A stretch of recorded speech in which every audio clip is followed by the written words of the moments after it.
বিসমিল্লাহির রহমানির রহিম। প্রিয় দর্শক, আমাদের জীবনের প্রতিটি মুহূর্তে এমন অনেক কিছু ঘটে যা আমরা দেখি না, বুঝি না, কিন্তু তার প্রভাব আমাদের অন্তরে জমতে থাকে। এই জমে থাকা অশান্তি দূর করার সবচেয়ে সহজ ও শক্তিশালী উপায় ইস্তিগফার। কেন ইস্তিগফার জরুরি? কারণ আমরা মানুষ, ভুল আমাদের স্বাভাবিক। যে যত বেশি আল্লাহকে ভয় করে সে তত বেশি ইস্তিগফার করে। হাদিস, নবী সাল্লাল্লাহু আলাইহি ওয়াসাল্লামের শিক্ষা।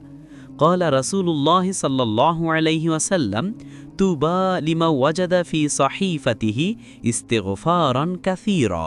অর্থ, সফল সেই ব্যক্তি যিনি কিয়ামতের দিন তার আমলনামায় প্রচুর ইস্তিগফার পাবেন। মানে ইস্তিগফার হলো সফলতার চাবি, আখিরাতের মুক্তির সনদ। কুরআনে ইস্তিগফারের শিক্ষা। আল্লাহ বলেন, ওয়া আনিস্তাগফিরু রব্বাকুম সুম্মা তুবু ইলাইহ। অর্থ, তোমরা তোমাদের রবের কাছে ক্ষমা চাও এবং তার দিকে ফিরে আসো। ইস্তিগফার শুধু জিহ্বার শব্দ নয়, এটা হলো আল্লাহর দিকে ফেরার ঘোষণা। ইস্তিগফার হৃদয়ের জন্য কি করে? ইস্তিগফার মানুষের অন্তর পরিষ্কার করে, গুনাহের কালো দাগ মুছে দেয়, মানুষকে আল্লাহর কাছে প্রিয় করে তোলে। রাসূল সাল্লাল্লাহু আলাইহি ওয়াসাল্লাম বলেন, ইন্নাল কুলুবা লা তাসদাবু কামা ইয়াসদাউল হাদিদ। অর্থ, অন্তর লোহার মতো মরিচা ধারে। সাহাবারা জিজ্ঞেস করলেন, মরিচা দূর হবে কিভাবে? রাসূল সাল্লাল্লাহু আলাইহি ওয়াসাল্লাম বললেন, কাসরাতু যিকরিল মাউত ওয়া তিলাওয়াতিল কুরআন ওয়াল ইস্তিগফার।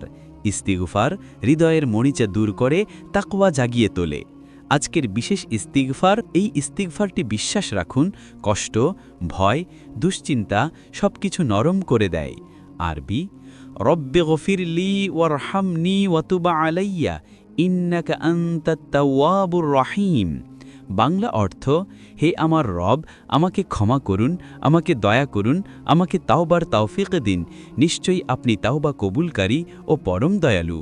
আমাদের জীবনে যত সমস্যাই আসুক, যখন আমরা সত্যি সত্যি ইস্তিগফার করি, তখন আল্লাহ আমাদের এমনভাবে সাহায্য করেন যা আমরা কল্পনাও করতে পারি না। ইস্তিগফার জীবন পরিবর্তন করে। ইস্তিগফার নিয়তি বদলায়। ইস্তিগফার আমাদের আল্লাহর কাছে ফিরিয়ে আনে।